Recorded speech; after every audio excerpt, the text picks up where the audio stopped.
The film starts around evening time in Paris. Driss Eziai is driving Philippe's Cluzet Maserati Quattroporte at high velocity. They are before long pursued by the police. When they are gotten, Driss, undaunted, copies his bet with Philippe, persuaded they can get an escort. To pull off his speeding, Driss claims the quadriplegic Philippe should be desperately taken to the trauma center. Philippe professes to suffer a heart attack, and the tricked cops at last escort them to the clinic.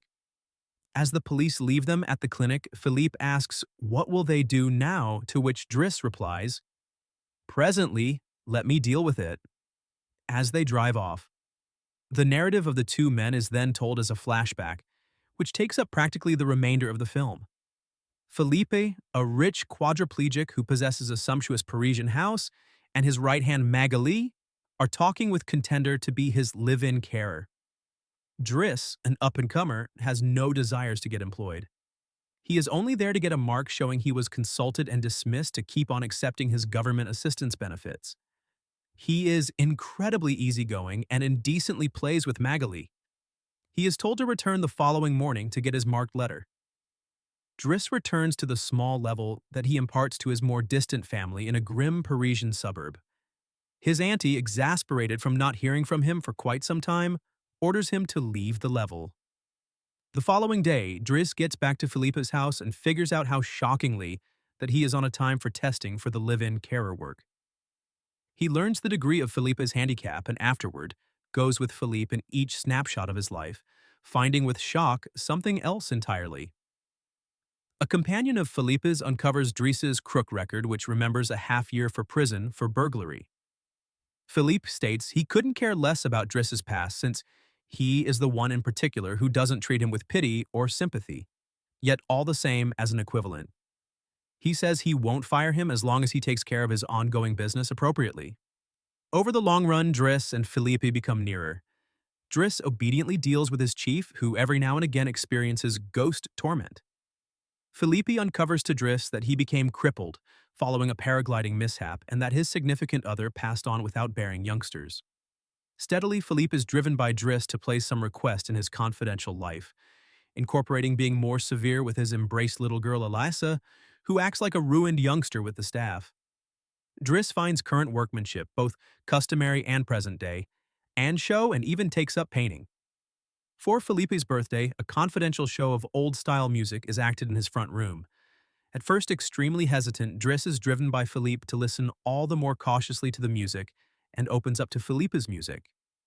Driss then, at that point, plays the music he gets a kick out of the chants to Philippe, Boogie Wonderland by Earth, Wind, and Fire, which opens up everybody in the space to move. Driss finds that Philippe has a simply epistolary relationship with a lady called Eleanor, who lives in Dunkirk. Driss urges him to meet her, however Philippe fears her response when she finds his handicap. Driss ultimately persuades Philippe to converse with Eleanor on the telephone.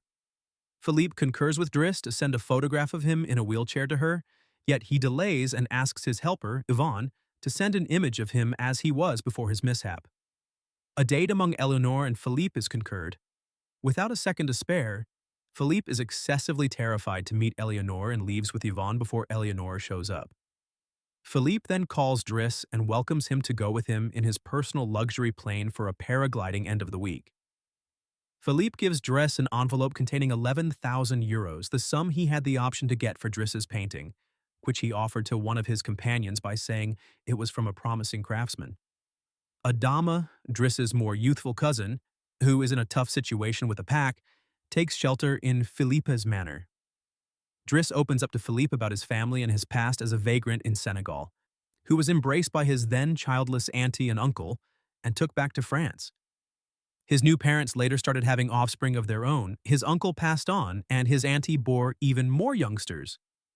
Philippe perceives Driss's need to help his family and deliveries him from his work, recommending he probably shouldn't push a wheelchair for his entire life. Driss gets back to his rural areas, joining his companions, and figures out how to help his more youthful cousin. Because of his new expert experience, he finds some work in a vehicle organization. Meanwhile, Philippe has employed carers to supplant Driss, yet he isn't content with any of them. His profound quality is extremely low, and he quits dealing with himself. Yvonne ends up being stressed and contacts Driss, who shows up and chooses to drive Philippe in the Maserati, which takes the story back to the principal scene of the film, The Police Pursue. After they have escaped the police, Driss takes Philippe directly to the oceanside. After shaving and dressing exquisitely, Philippe and Driss show up at a Cabourg cafe with an extraordinary sea view. Driss out of nowhere passes on the table and says, "Best of luck to Philippe for his get-together." Philippe doesn't have any idea, yet a couple of moments later, Eleanor shows up. Sincerely contacted, Philippe glances through the window and sees Driss outside, grinning at him. The film closes with Driss saying goodbye to Philippe and leaving. If you like the video, please subscribe to the channel and activate the bell button to receive all that is new on our channel.